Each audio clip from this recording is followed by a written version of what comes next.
এই মুহূর্তে আমি রয়েছে শাহবাগ মোড়ে। এখানে দেখতে পাচ্ছেন সারজিদ আলম এবং হাসনাত আবদুল্লাহ দুজনই রয়েছেন এবং তারা কিন্তু আজকে 15ই আগস্ট রাজপথে রয়েছেন এবং আওয়ামী লীগের যে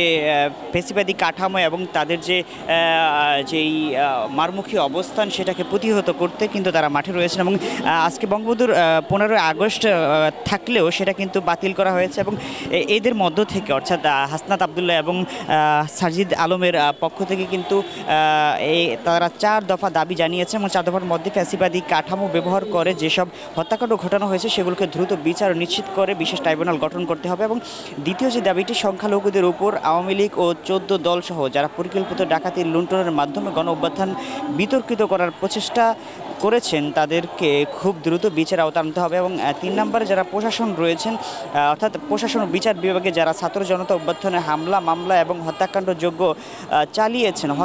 চালিয়েছেন ও ফ্যাসিস্ট সরকারকে কায়েম করার চেষ্টা করছেন তাদের দ্রুততম সময় অপসারণ